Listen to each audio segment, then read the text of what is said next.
Hello student, आज के इस वीडियो में समझेंगे क्लाउसियस क्लेपेरॉन लेटेंट हीट इक्वेशन। और क्लाउसियस क्लेपेरॉन लेटेंट हीट इक्वेशन क्या होती है, सबसे पहले वो समझ लेते हैं, है ना। तो कोई भी मैटर है हमारे पास में, तो मैटर की कितनी स्टेट होती है? 3 स्टेट होती है, सॉलिड, लिक्विड और गैस। अगर हम लोग सॉलिड और लिक्विड की बात करें तो ये दोनों इक्विलिब्रियम में होते हैं, लिक्विड और गैस जो है वो इक्विलिब्रियम में होते हैं, ठीक है। ये दोनों इक्विलिब्रियम में है तो इनका एक मेल्टिंग पॉइंट होता है, मतलब जिससे इनकी स्टेट जो है वो कन्वर्ट हो जाती है उस मेल्टिंग पॉइंट से। और ये जो मेल्टिंग पॉइंट है ये डिपेंड करता है एक्सटर्नल प्रेशर पे, ठीक है।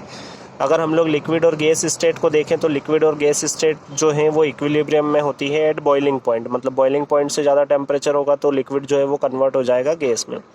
तो ये जो बॉइलिंग पॉइंट होता है ये भी हमको क्या बताता है, ये भी किस पर डिपेंड करता है? एक्सटर्नल प्रेशर पर डिपेंड करता है, ठीक है।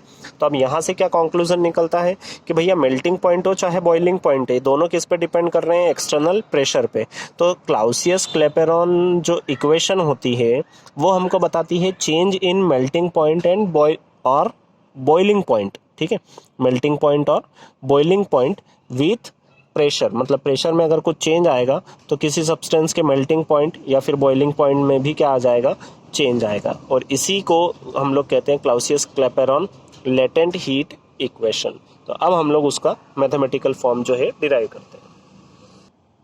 चलिए, तो मैक्सवेल का हम लोगों ने सेकंड थर्मोडायनेमिक रिलेशन लिखा है, del P by del T V del S by del V T. इसका मतलब ये होता है कि इंक्रीज इन प्रेशर, ये जो यहाँ पे डेल पी लिखा है ना, मतलब increase in pressure per unit rise in वो टेम्परेचर, ये अपॉन में टेम्परेचर है तो इसमें कितना इंक्रीज हो रहा है? यूनिट राइज, मतलब 1 डिग्री या 1 केल्विन जो है वो बढ़ाने पर एट कांस्टेंट प्रेशर जो हमको रिजल्ट मिलेगा that will be is equal to increase in entropy. ये यहाँ पे क्या लिखा हुआ है? Entropy, S for entropy. इसमें क्या हो रहा है? इंक्रीज हो रहा है, increase in entropy per unit volume at constant T. यहाँ पे सबस्क्रिप्ट में लिखा हुआ है टेम्परेचर। अब इस पूरे इक्वेशन को हम लोग टी से मल्टीप्लाई कर दे तो ये हो जाएगा इस तरीके से,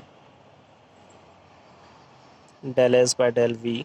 इसकी अगर आप शॉर्ट ट्रिक देखना चाहें, अगर मैक्सवेल इक्वेशन आप याद नहीं रख सकते हैं या परेशानी आती है आपको इनको मेमोराइज करने में, तो आप मेरा एक शॉर्ट ट्रिक वाला वीडियो है वो देख लीजिए, चारों आपको बड़े अच्छे तरीके से याद रहेंगे हमेशा। चलिए, अब हमारे पास में एक सेकंड इक्वेशन होता है thermodynamic, second law of thermodynamic, जो कि होता है T del S equals to del Q, मतलब टेम्परेचर, एंट्रोपी और हीट में ये रिलेशन होता है। देखिए यहाँ पे हमको दिख रहा है ये टी डेल एस, तो इसकी प्लेस पे हम लोग क्या लिख सकते हैं? Del Q. ये लिखा हम लोगों ने del P by del T, ये सीन्स कर दिया और ये कर दिया देयरफॉर इज इक्वल्स टू, ये हो जाएगा del Q by del V और सबस्क्रिप्ट में क्या आ जाएगा? टी आ जाएगा। तो इसको हम लोग एक इक्वेशन नंबर फर्स्ट डिनोट कर देते हैं। चलिए, तो यहाँ पे अगर हम लोग RHS वाला टर्म देखें, मतलब हम अगर इसकी बात करें तो DQ जो है इसमें यहाँ पे ये क्या है? Heat imparted to a substance. लेकिन कब दी हमने हीट? जब टेम्परेचर क्या था? कांस्टेंट था। तो अब हमने हीट इम्पार्ट कर दी DQ, तो क्या हुआ उससे? Due to which volume change by DV, ये वॉल्यूम जो है ये क्या हो जाएगा? चेंज हो जाएगा DV, ठीक है। तो मान लीजिए कि किसी सब्सटेंस का इनिशियल वॉल्यूम कितना था? V1 था, और जब हम लोगों ने उसको डेल क्यू हीट इम्पार्ट की तो उसका वॉल्यूम कितना हो गया? V2 हो गया।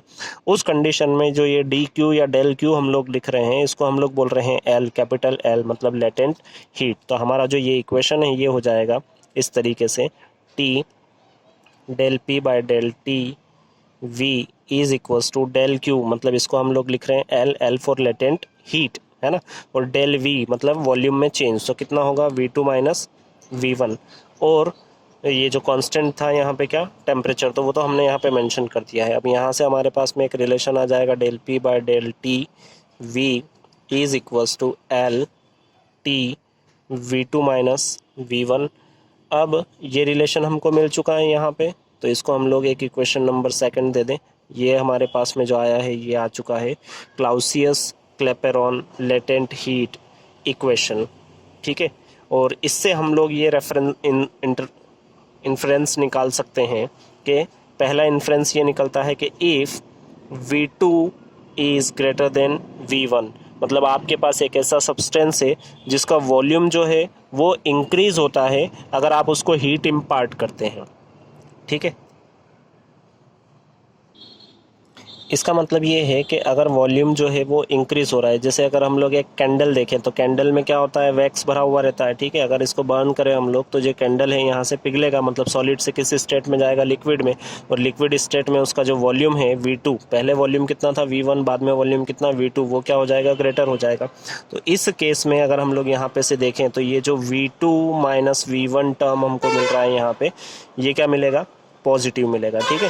इस पूरे टर्म ये RHS जो है ये क्या हो जाएगा, पॉजिटिव हो जाएगा। मतलब हम लोग ये कह सकते हैं कि del P by del T, या मैं इसको परफेक्ट डिफरेंशियल में dP बाय dt लिखूं तो ये हमको क्या मिलेगा, dV। ये समझाने के लिए मैं अगली स्टेप लिख रहा हूँ, आपको यहीं तक लिखना है।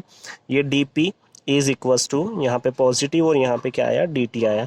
इसका मतलब ये है कि अगर देखिए दोनों में रिलेशन सेम ही रहेगा। अगर आप प्रेशर इंक्रीज कर रहे हैं तो ये जो टेम्परेचर मतलब क्या, मेल्टिंग पॉइंट है ना, क्योंकि सॉलिड से कहाँ जा रहे हैं आप, लिक्विड में जा रहे हैं, तो मेल्टिंग पॉइंट आएगा। तो मेल्टिंग पॉइंट जो है वो भी क्या होगा, इंक्रीज होगा, ठीक है। तो ये पहला यहाँ से इन्फ्रेंस निकला। सेकेंड इन्फ्रेंस अगर हम लोग देखें तो वो ये होगा कि if V2 is less than V1, मतलब कि एक स्टेट से दूसरी स्टेट में जाने में जो वॉल्यूम है वो क्या हो रहा है, डिक्रीज हो रहा है। मतलब अगर आप बर्फ़ जमाते हैं, पानी लिक्विड स्टेट है, उसको आपने किस में कन्वर्ट किया, आइस में कन्वर्ट किया, बर्फ़ बन गया।